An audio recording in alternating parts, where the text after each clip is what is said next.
Hi, I'm Lana Kay. Welcome to the program. We have an author with us today on today's program, and she definitely believes in ghosts. Do you? Well, if you answered no, please save that opinion until the end of the show. Please welcome our guest, Crystal Brooks. Welcome to the program, Crystal. Thank you. Crystal is an author of haunting experiences at Bobby Mackeys, and maybe we'll get a little zoom in on now of her book. And she's also with the Paranormal Society of Northern Kentucky. Yes, we have our own Northern Kentucky Paranormal Society now, and she does investigate hauntings right here in Northern Kentucky. So, Crystal, first of all, how did you become so interested in the paranormal? When I was 10 years old, I seen my grandpa who had passed away when I was 5.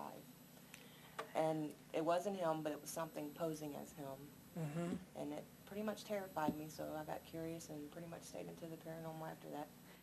And started thinking, did I really see this? Yes, it was scary. I'm sure it was. So now tell us about the Paranormal Society here. How long's it been in existence, Crystal? We formed Northern Kentucky Paranormal Society back in 2008. We was in a different group before then, and we all quit, and me, Matt, and Mike formed Northern Kentucky Paranormal Society. Right, you are the 3 co-founders. Okay, now so then you come together, you and Mike and Matt. Okay, and you're still together? Matt is not with us. He took a leave for a while because he's so busy with work and things. So the 2 of you are still going strong. Okay, now you have to love this work, Crystal. It's long hours, it's a lot of setting up, and what? Waiting. It is. Sometimes it's like watching paint dry, actually. Mm-hmm. If you go to a place, there's not a whole lot of activity, so you just wait there and way into the night. So the society investigates free of charge? We do. Oh, that's great. We do not charge for any of our services. That's great. So, Crystal, how would you evaluate? Let's say that I'm thinking there's something going on in my home, and I call you, and that information will be up at the end of our show. And so then what questions would you start asking me? How would you start to evaluate, do we even need to come over? I do the interviewing. I'll ask you random questions about the activity in your home. And this may sound like I'm prying, but if people's on medication in the home, if there's drug or alcohol abuse, Mm-hmm. things to that extent. Mm-hmm. To save yourself some time in case there's other things going on. Okay. Now, Crystal, I want to talk today. We're going to talk about her book because it's a great book. But first of all, we are so interested in the paranormal. People say that they're not, or I don't believe in that stuff, and then a good story comes along and makes them wonder, could this be true? So ghosts are everywhere. It seems like every town has its haunted buildings, houses, cemeteries. Locals whisper about these places and children hurry by.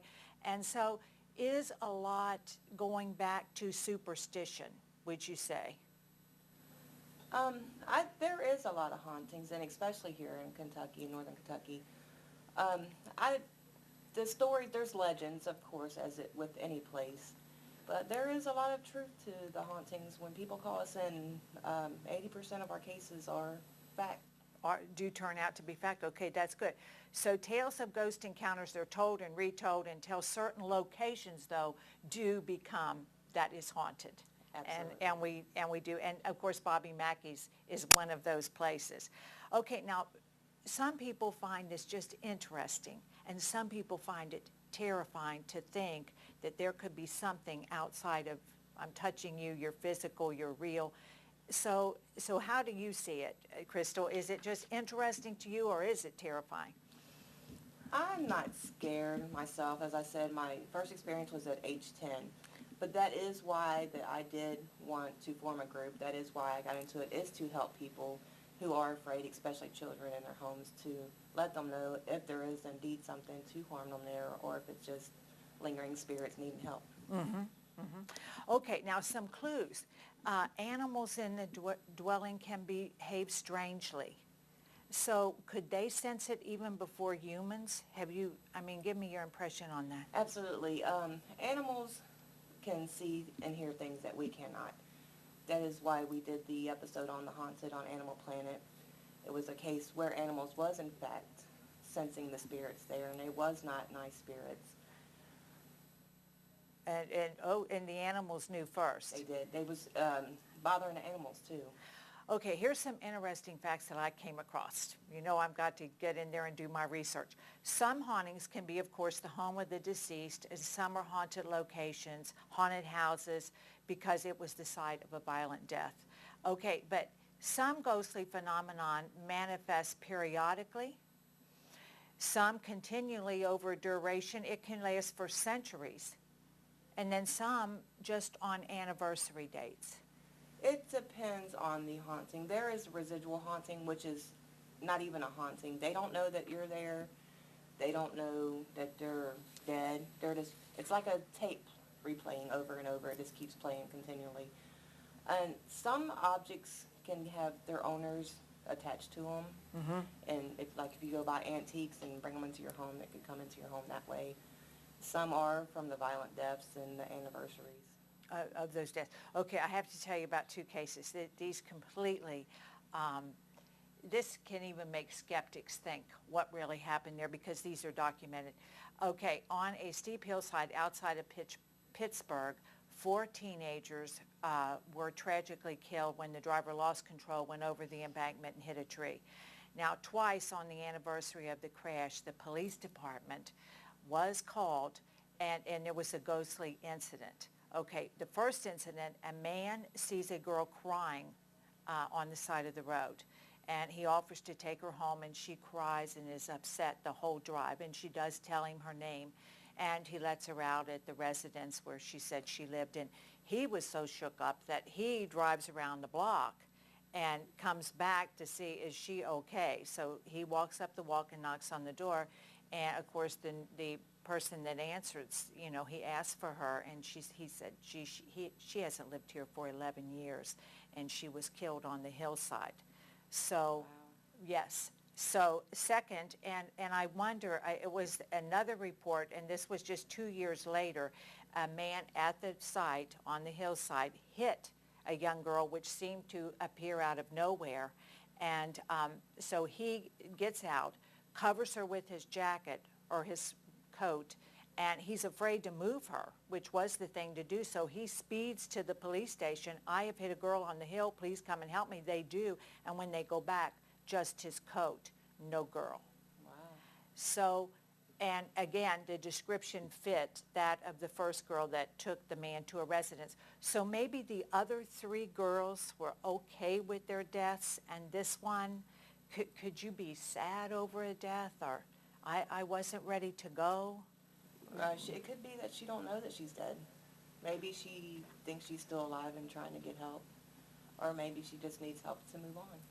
To go on to that place. Okay, Crystal, the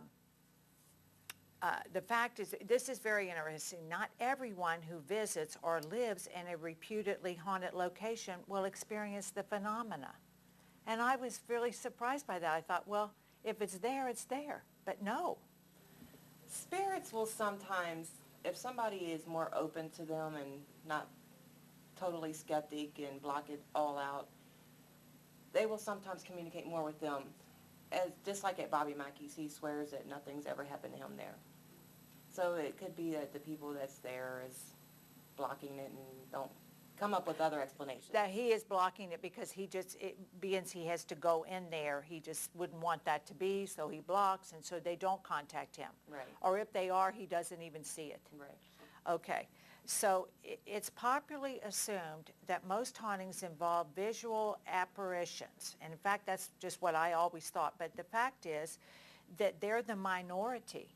That most times there are noises, mysterious footsteps, rustlings, whisperings, animal sounds, howlings, thumps, tappings, rappings, smells, especially of flowers, perfume, or the stench of rotting flesh. Wow, so smells, and more times than not, it's those kind of things rather than I always think of it as I saw the apparition. So if you were to get a call, it would involve more things of that nature?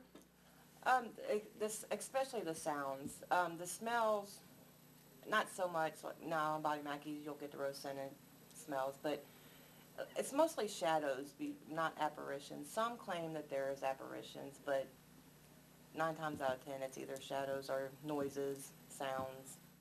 That they're complaining about and they won't stop and they want you to come over. Yes. Okay, now some say that these are called tactile sensations, and they could be cold prickling of the skin, cold breezes, feelings of being touched by the invisible hand. Oh, that freaks me out. Okay, and so is this part of it, these cold feelings, touches? What it is to be believed, and I believe, you get cold chills when a presence walks into the room because they're making the temperature drop. They have to manifest with that energy, so they're absorbing the heat, which also will be the EMFs when you use the EMF meters and things, and that's why you get the cold chills from it. Okay, and the hand, the touch? I have been touched. You have been touched? I have. Not in a harmful way. I've been touched in a few locations. But I think it's just them trying to get your attention, not to harm you or anything. Okay, some hauntings feature poltergeist activities, such as they rearrange the furniture, they stop the clocks, smash glass, mirrors, movement of objects. Okay, now what you just said, I think you've already answered this, but I want you to expound on this a little bit. So it's hard for especially skeptics to say, okay, things moved, things happened, mirrors broke. When we think of these entities as a mist or transparent, I mean, you're physical, I touch you, I know you're here. But so how can something that is a mist or transparent type of entity, how can it do physical damage or make a physical impact? Is it energy? It is energy. It is. I've never done a case yet that stuff is being thrown or moved or poltergeist activity. Most of it, again, is seeing shadows, hearing voices. We done a case not long ago where a little girl got pushed down the steps, she said. We found audio from there, but we didn't find anything harmful. But again, it's energy. They have to manifest energy from our equipment, from different things, and that's how they... That's the only thing I could come about. Now, many documented cases of the living being warned or comforted by relatives or loved ones who have passed on. And many, many documented cases of maybe someone's traveling on the lonely road in the rainstorm and the bridge is out and they see the loved one go back. And of course, then they just disappear into thin air. So many times we think our loved ones have passed on to a very far away place where, and one day we'll hopefully join them in that far away place. But these kind of things, and they're documented a lot, make us think that, maybe they're just closer than we think, especially when we need them. There's just a thin line maybe between us and them instead of that far away place. Absolutely, I believe so. I believe that our loved ones are guarding us and watching us to and helping us keep us safe. Yes. So not particularly angels, but they are our loved ones. Yeah, absolutely. I believe that. Okay, I have one more case thing before we go to Bobby's. James Dean, he's before your time. He was a movie star of the 50s. He was known for his brooding good looks. I mean, he's a cult, figure. He's a cult, there's a cult that follows him. So he was very brooding and very handsome. And he purchased a Porsche. He loved racing. He loved fast driving, and he predicted that he would die, in a speedy crash, in a speeding car. Well, he bought this Porsche, and he named it the Little Bastard. And when he drove up to his friends to show him this was his prize. He was just making big money as a movie star. They had a very uneasy feeling about the car, about the whole, about him in it, and the whole thing. But of course, he wouldn't listen. And he was killed weeks later in a fiery crash in his Porsche. And Crystal, then they had documented that it was such a horrific crash that the motor was sold separately than the body. And people that purchased even parts of that car, the man that purchased the motor died, The man that purchased the body died, and as time went on, they even displayed the car up on a lift, and the car fell off the lift and hurt someone. So it just seemed like even parts of that car were tainted some way. So I mean, the question is, was it him driving the car and he died in there, or was the car was brand new? How can something be, you know, demonish, even though it's an object, even before anything's happened? It could, and yet his friends all said they had a terrible feeling when he pulled up in it. Maybe it was somebody who helped build the car, died, maybe attached herself to it. The paranormal's hard to explain. There's so many people from so many years that's tried to explain the paranormal, and we probably never will. We'll never know for sure. We can always only hope to know. Okay, let's go to Bobby Mackeys. And again, this is Crystal's book, Haunting Experiences at Bobby Mackeys. It is a great read. She chronicles many people in the book that have had experiences there. So it's very, very interesting. And I want to ask you, now, Bobby Mackeys has a colorful and violent past attached to it. And it is probably our most haunted place in northern Kentucky, are you thinking? Absolutely. Okay. And so do you believe that it is because of the past that things manifest there, things happen there, Crystal? I believe that all the violence from Bobby Mackeys has caused the spirits that's there. Now, to actually who it is, I can't say. Nobody can say. We can speculate, but we cannot say 100% for sure who is haunting there. Like, I've never heard any children stories being killed there, but we have caught children voices on audio. Yes, that was strange.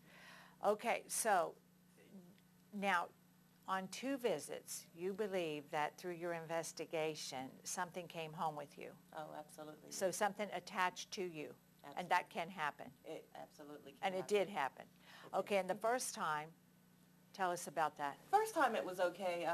I had one little section on my floor that was hardwood floors, and it would just walk around on there, and daily it would knock my bread off the counter.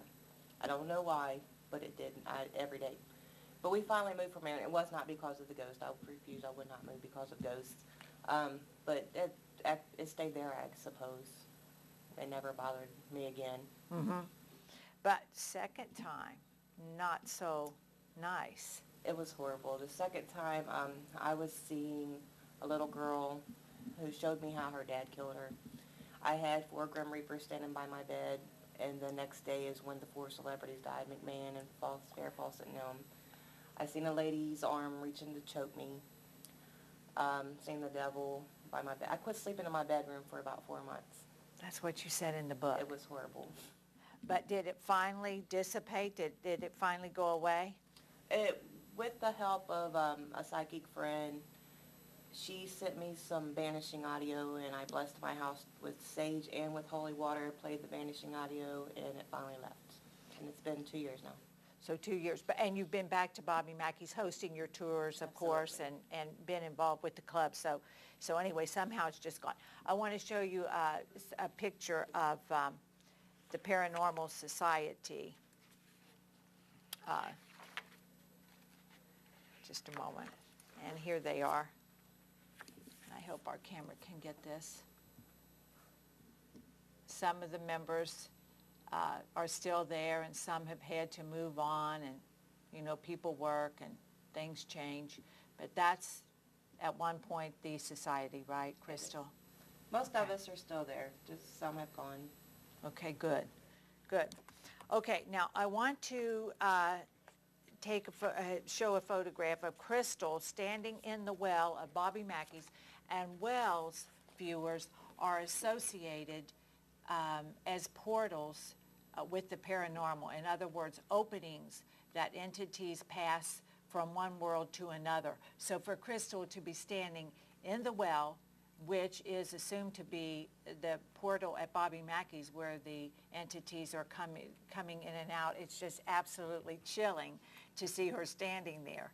So, Crystal, how did you feel in that experience when you were there? I mean, was it not too terrifying? No, I'm not scared there at all.